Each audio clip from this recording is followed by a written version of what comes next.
Hello বন্ধুরা, এখন আমি মঞ্জুমেল বয়েস বলে একটা মালায়ালাম সিনেমা রিভিউ করতে চলছি। তার আগে বলা উচিত, সিনেমা যাদের পছন্দ তারা কোনোভাবে এই সিনেমাটাকে মিস করবেন না। এবং সার্ভাইভাল সিনেমা যদি আপনার পছন্দ হয়ে থাকে তাহলে এটা আপনার জন্য best choice. Disney plus Hotstar এটা রিলিজ করেছে, সিনেমা হলে এসেছিলো, কিন্তু হিন্দি ডাবিংয়ে যেহেতু রিলিজ করেনি তাই আমি সেটা তখন দেখিনি। যদি এটাকে রিলিজ করতো, হিন্দিতে এই সিনেমাটা কী ব্যবসা করতো এটা তাদের কোনো ধারণা ছিল না। কারণ হিন্দি ডাবিংয়ে আমি হটস্টারে দেখলাম। গল্পটা যদি ছোটো করে বলি, সত্য ঘটনা অবলম্বনে সিনেমাটা বানানো হয়েছে 2006 সালে।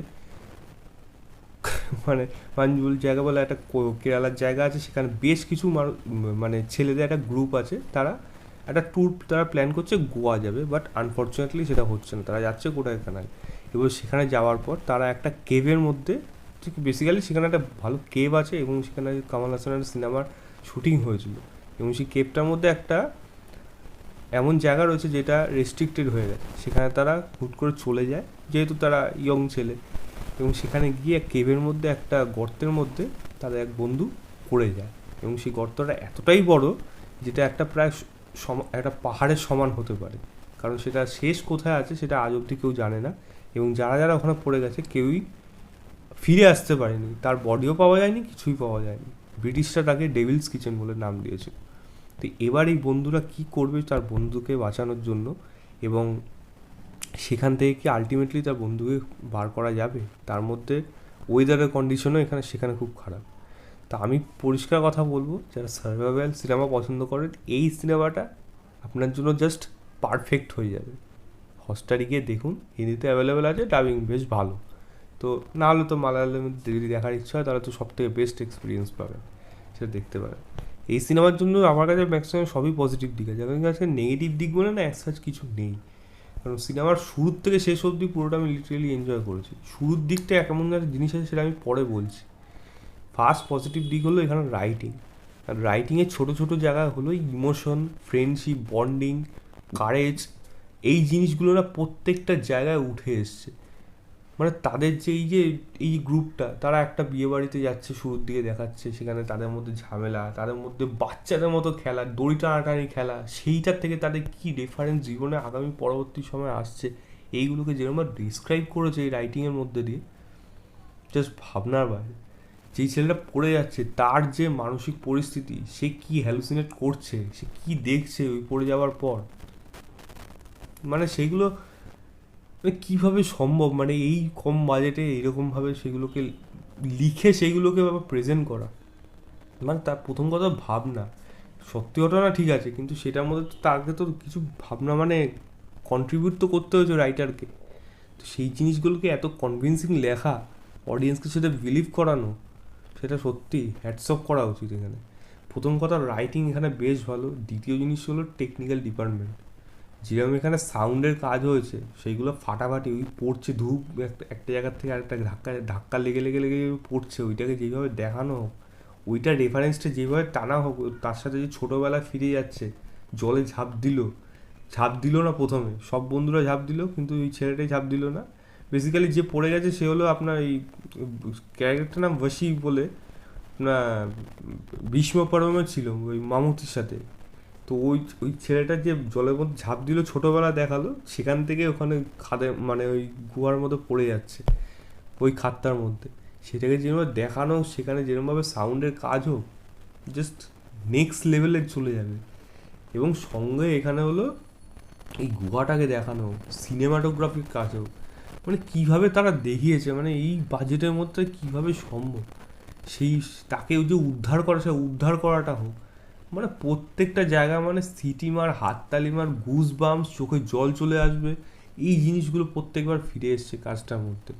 মানে টেকনিক্যাল ডিপার্টমেন্টে কোনো এখানে খামতি নেই, পুরোপুরি ফাটাফাটি ফাটাফাটি ফাটাফাটি।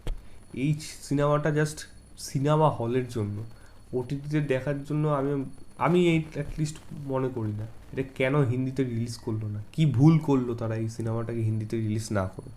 ওখানে ব্লকবাস্টার হয়েছে, এখানেও কিন্তু ব্লকবাস্টারই হতো যদি একবার শুধু সিনেমাটা হিন্দিতে রিলিজ করতো আর এরকম ওয়ার্ড অফ মাউথ পেত। সত্যি আমাদেরই দুঃখ। যাই হোক, এরপর যদি সিনেমার ভালো দিক বলি, অবশ্যই এখানে কামাল হাসানকে যেরকম ট্রিবিউট দেওয়া হয়েছে, কমল হাসানের গানকে যেভাবে ট্রিবিউট দেওয়া হয়েছে, কমল হাসানের সেই গানটা মানে যেই গানটা শুটিং ওখানে হয়েছিল এবং সেখানের যে রেফারেন্সটা সেইগুলোকে যেরকম ট্রিবিউট দেওয়া হয়েছে সেইগুলো যেরকম ভালো লাগবে। অ্যাট দ্য সেম টাইম এই বন্ধুদের যে ফ্রেন্ডশিপ, তাদের বন্ডিং, একটা জায়গা আছে বৃষ্টি নেমে গেছে, এতটাই জল পড়ছে ওখান থেকে, ওপর থেকে নেমে নেমে জল আসছে, সেই জলটা যাতে নিচে না পড়ে তার জন্য বন্ধুরা সবাই মিলে ওই গুহটার চারিদিকে শুয়ে পড়বে, চেষ্টা করবে যেইভাবে জলটাকে আটকানো, জাস্ট সেই জায়গাটা দেখবেন। আরেকটা বন্ধু আছে যে শকড হয়ে রয়েছে শুরুর থেকে, সে আর কোনো কথা নেই যখন পড়ে গেল তারপর থেকে। এই প্রত্যেকটা বন্ধুর পারফরমেন্সে দেখবেন। সবিনকে আর বাসিকে এই দুজনের নাম আমি জানি, কারণ এই দুজনকে নামটা অ্যাটলিস্ট শুনেছি, কিন্তু বাকিদের তো সবার নাম আমি জানিও না। তাদের পারফরমেন্স দেখবেন।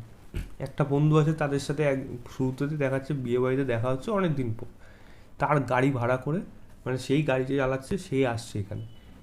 সে এখানে এসে যখন তাকে পুলিশটা বলছে যে একে আর বাঁচিয়ে লাভ নেই, চলে যাও সেখান থেকে, সে বলছে না আমি যাব না। সে কতদিনই বা কোনোভাবে ওদের সাথে মিশেছে, সেই ছোট ছোট জায়গাগুলোকে, ইমোশনাল জায়গাগুলোকে যেরকমভাবে ধরেছে, আপনি জাস্ট অবাক হয়ে যাবেন। মানে আপনার ভালো লাগবে, মানে নিজেই ভাববেন যে আমরা তো বন্ধুদের সাথে ঘুরতে যাই, এরকমভাবে পড়ে গেলে তারা কী করবে, তারা কি এরকম করবে, এরকম যদি করে তাদের মধ্যে মনে কত সাহস রয়েছে, এই জিনিসগুলো মাথার মধ্যে আসবে। আমার কিন্তু যেই সিনেমাটা শুরু থেকে শেষ অবধি লিটারেলি এনজয় করেছে, লাইটিংয়ের কাজ যেরকম, সেরকম সাউন্ডের কাজ, সেরকম ভিএফএক্সের কাজ, সেরকম পারফরমেন্স, প্রত্যেকটা জায়গায় সিনেমাটা মঞ্চ হয়ে যাবে। এবং ক্লাইম্যাক্স সিনেমার জন্য দারুণ, মানে ওই জায়গায় মানে আস্তে আস্তে পুলিশ অফিসার প্রথমে তাদের সাপোর্ট করছিল না, তারপর আস্তে আস্তে তাদেরকে সাপোর্ট করলো, গ্রামবাসীরা সাপোর্ট করতে ভয় পাচ্ছিল, কারণ সেখানে একটা মানে কুসংস্কার উঠেছিল যে এরকম ব্যাপার রয়েছে, ভৌতিক ব্যাপার রয়েছে। লেবু হাতে দিয়ে দিয়েছিল, পাতি লেবু সবাইকে, যে ওইটা নিয়ে থাকো ওখানে। তো তারা আস্তে আস্তে যেভাবে সাপোর্ট করলো, গ্রামবাসীদের মধ্যে নেপোলিয়ন ক্যারেক্টারটা আছে যাকে আপনারা কৈথিতে দেখেছিলেন সেই হাওয়ালদারের চরিত্রে, লিওতে দেখেছিলেন হাওয়ালদারের চরিত্রে, সেই ক্যারেক্টারটা আছে, তার তো পারফরমেন্স দেখবেন। ছোটো ছোটো জায়গায় বিভিন্ন ভালো ভালো পারফরমেন্স উঠে এসছে। এই বন্ধুদের গ্রুপ সার্কেলটা যেরকম দেখানো হচ্ছে, শুরুর দিকে অনেকটা টাইম নিয়ে তাদের অদ্ভুত টাইপের একটা জায়গা দেখানো হলো, এবং শেষের দিকে মানে ওই ঘটনাটা ঘটার পর থেকে তাদের ছোটোবেলার সাথে এখনকার সময়ের ডিসিশন, এইগুলোকে যেরকমভাবে রেফারেন্সভাবে মিলিয়েছে, প্রত্যেকটা জায়গায় কিন্তু আপনার জাস্ট টাক লাগিয়ে দেবে, মঞ্চ হয়ে যাবে। এবং সিনেমার যে আমি যেটা শুরুটা বললাম, শুরুটা এমনভাবে শুরু হবে, সিনেমা যে শুরু হওয়ার পর সিনেমার শেষ এরকম জায়গায় গিয়ে দাঁড়াবে, এটা কোনো দিন ধারণা করা যাবে না। এটা অদ্ভুতভাবে একটা মানে মনে হবে এই সিনেমাটা এরকম হিট হয়েছে হয়েছে সেটা কীভাবে হয়েছে সেটা আপনি যখন দেখবেন সিনেমাটা, শুরু দিয়ে একটু 15-20 আধ ঘন্টা মতো একটু সময় দিন, তারপর দিয়ে দেখবেন সিনেমাটা কোন জায়গায় যায়। মানে এই সিনেমাটা ছোটো পর্দার জন্য না, বড় পর্দার জন্য বেস্ট সারভাইভাল সিনেমা আমার কাছে আপাতত। এই বছরের জন্য তো অ্যাটলিস্ট এইটুকু বলে দিচ্ছি, কারণ আর এই বছরে সারভাইভাল সিনেমা আর হয়তো আমি একটা দেখেছি, হয়তো সেরকম আমি রিভিউ করিনি, না তাও তা না, কিন্তু আগেও যা যা দেখেছি তার মধ্যে ওয়ান অফ দ্য বেস্ট তো থাকবে এই সিনেমাটা। এবং সেটাকে যেই বাজেটে বানানো হয়েছে, রেফারেন্সের দিক থেকে টপের দিকেই থাকবে আমার কাছে। আর পারফরমেন্সে প্রত্যেকে ভালো, প্রত্যেকে ভালো, প্রত্যেকে ভালো, দারুণ সিনেমা এটা, মানে এটাকে জাস্ট কোনোভাবে মিস করা যাবে না। আরও প্রচুর দিক রয়েছে সিনেমাটার মধ্যে, ভালো দিক আলোচনা প্রচুর দিক রয়েছে, আমি আলোচনা করছিলাম, প্রচুর বড় হয়ে গেছে ভিডিওটা, তার থেকে বড় হটস্টারে যান, গিয়ে দেখুন, দেখে আপনারা জানাবেন আপনাদের কেমন লাগলো। আমার কাছে সিনেমাটা ফাটাফাটি লেগেছে, আমি 4.5 তারও বেশি দিতে পারি, আউট অফ 5 বলবো। গিয়ে দেখুন, তারপর জানান। চলুন এখনের জন্য বাই, আবার একটা নতুন ভিডিও নিয়ে আসবো।